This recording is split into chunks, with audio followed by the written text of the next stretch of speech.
Hey folks, welcome to ReNEW here at Lynn Haven Methodist Church. We wanted to sort of prepare you for what you're going to be seeing and experiencing together for the next 4 weeks in your small group. And we begin by just talking about the fact that here at Lynn Haven we have adopted a discipleship model that includes three core components, and that is connect, grow, and serve.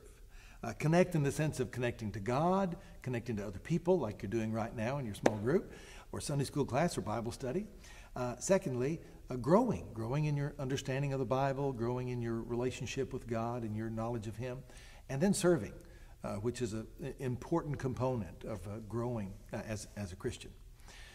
So Tom, talk to us a little bit about the theology of ReNEW. Why do we want to be renewed? Why do we need to be renewed? And what does it look like? Yeah, so the big picture here is that anytime you have an object or something that needs to be renewed, a couple key questions come into play. The first thing is, what was that thing created for? I mean, why was it created to begin with? What was its intention, its purpose?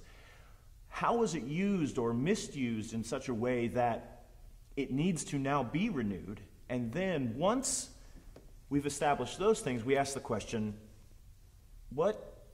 what does it look like to renew it? How do we renew this object? What is its new goal or purpose, or how are we going to recreate it? In the Christian story, we have all of that present. We have human beings were created for the express purpose of glorifying God, of standing in a relationship with God. And what we see in Genesis 3 is that we turned away from that. We chose a different path, and thereby we essentially destroyed ourselves. We accepted death as the inevitable outcome of our lives.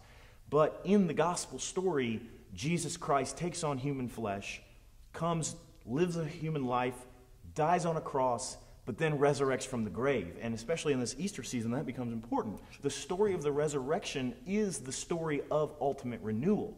And so the question then becomes for us in a time of renewal, as we reflect on the resurrection of Jesus, what do we need to do? How do we put ourselves in a position so that we can be renewed by God? Because at the end of the day, right, Doug, this is not something we can do on our own. Right, sure. It's His power that renews us.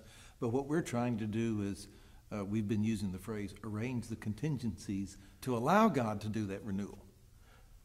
So let's just throw this question out there. Doug, when we arrange these contingencies, or when we try to kind of put ourselves in a position for renewal, does that look the same for everybody? Is that just one big story we all participate in, or sure. Does that look different? To go back to the illustration you used, the object that needs to be renewed, let's say it's a car, and you have taken it to the body shop because it's been damaged, you've been in a wreck.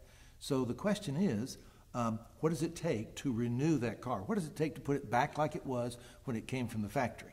Well, that's going to depend on what happened to it. If you just got a bump in the door, then you need to repair the door. If you had if the car went off a cliff, then you've got a lot more work that needs to be done to restore it. And the truth is, all of us have been damaged in different ways. And so what renewal looks like for me, what is it in my life that's been damaged the worst, whether it's from a dysfunctional family or poor choices that I have made along the way? What does my scenario look like? And that's part of what we're going to be discovering together in our groups. What does renewal look like for me? What needs to be renewed? And then what is it going to look like when God is done? So to sort of just cap things off at the end again, in our process of renewal, we're looking at three major things. We want folks to connect, grow, and serve. If we can get those three things down for a church, as a church, we're putting ourselves in a position where God can renew us. And we're looking to be at a place of being fully devoted followers of Christ. So you're going to be getting a handout that will have on it some scripture that we'd like for someone to read, as well as some suggested questions for you to discuss. And of course, those questions will lead to other questions, but at least we've got some starters for you. So take a look at that.